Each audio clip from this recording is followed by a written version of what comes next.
Artık orta segmentte 200 megapiksel OIS'i kamera ve 210 wattlık hızlı şarj desteğini Xiaomi ile beraber görebileceğiz. Herkese merhaba dostlar, ben Ozan. Bu videoda Redmi Note 12 serisinin en tepe versiyonunu, yani Note 12 Discovery Edition, diğer adıyla Redmi Note 12 Pro Explorer veya Note 12 Explorer olarak da geçiyor. Yani globaldeki adı henüz netleşmedi ama genel anlamıyla her yönüyle en iddialı Redmi Note 12 diyebilirim ve gerçekten bu fiyatları vermeye değer mi? Her yönüyle konuşacağız. Bu videoların devamı için de videoyu beğenmeyi ve abone olmayı unutmayın. İsterseniz ilk olarak Redmi Note 12'nin kutu içeriğiyle başlayalım. Değerlendirme bölümünde de Avrupa ve Türkiye fiyatlarını da birlikte hesaplayacağız. İlk olarak Note 12 Discovery'nin kutusuna baktığımızda sade bir tasarım bizlerle birlikte. Kutu içeriğimizden de güzel bir şeffaf kılıf, 210 watt şarj adaptörü ve kablosu çıkıyor. Dışarıdan baktığımızda gerçekten sade ve oldukça şık bir tasarımla karşılaşıyoruz.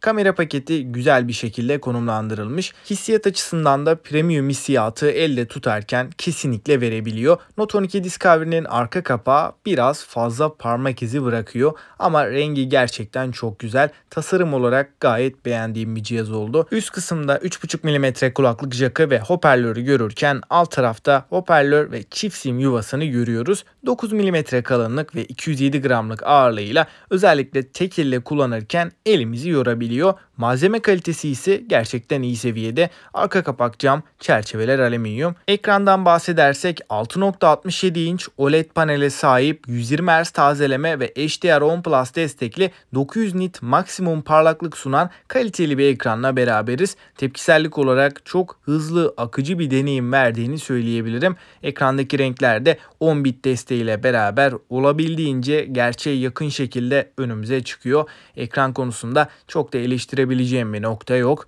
Yonga seti kısmında ise yeni nesil Dimensity 1080'i görüyoruz. 6 nanometrelik işlemcimiz 8 GB RAM ve 256 GB'lık depolama ile geliyor. Hafıza kartı desteğimiz yok. Performans anlamında Snapdragon 778G'ye yakın bir deneyim alabiliyoruz. Burada çoğu oyunda 60 FPS'te rahatlıkla oynayabildiğimizi belirteyim. Çok fazla ısınmayan bir işlemci, pil tüketimi de dengeli şekilde diyebilirim. Tam şarjla 3-4 saat boyunca oyun oynatabiliyor. Günlük kullanımda da sizi hiçbir şekilde üzmeyecektir. Kameralara bakarsak arka tarafta üçlü kamera sistemini görürken ana kamera 200 megapiksel çözünürlüğünde OIS desteğine de sahip. f1.7 diyaframla da güzel sonuçlar ortaya çıkartıyor. 8 megapiksel ultra geniş ve makro kameramız da bulunuyor. Fotoğraf kalitesi ana kamerada genel anlamıyla başarılı. Yardımcı kameralar çok iyi olmasa da video tarafında da iş görebilecek düzeyde diyebilirim. Ön tarafta 16 megapiksellik bir kameramız da var ve Full HD 60 FPS çekebiliyoruz. Detaylı testleri de inceleme videosunda gelecek. Bu cihazın en önemli yanı bataryası. 4300 mAh batarya ve 210 Watt hızlı şarjla beraber geliyor. Bu bataryayı sıfırdan 100'e 10-15 dakika civarında tam olarak doldurabiliyoruz. Hızlı şarj anlamında piyasadaki en iyilerden diyebilirim. Batarya açısından da bu telefonda herhangi bir problem yaşamayacağız. Note 12 Discovery Android 12 ve MIUI 13 ile gelirken 5G desteğine de sahip. Hoparlör kısmında ise stereo, yani çift hoparlörleri görebiliyoruz. Ses yüksekliği de ses kalitesi de orta segmentte yeterli bir seviyede. Suya ve toza karşı dayanıklılıkta da IP53 sertifikasıyla korunuyor. Şimdi isterseniz fiyatlara ve değerlendirmeye geçelim.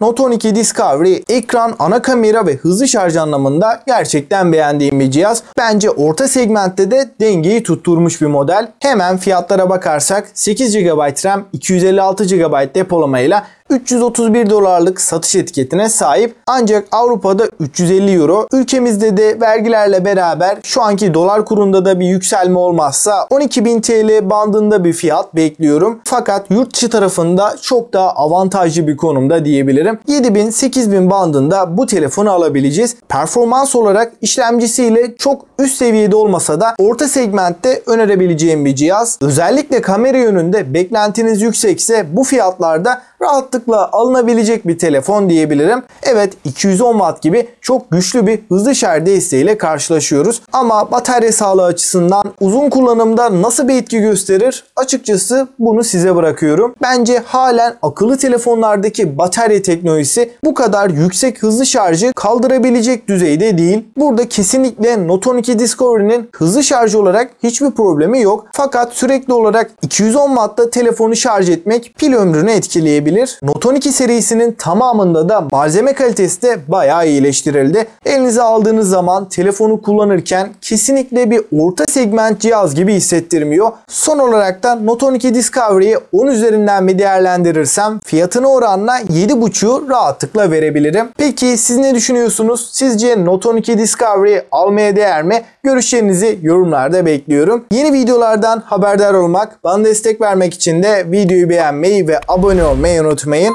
Ve sonraki video kadar kendinize iyi bakın. Hoşça kalın.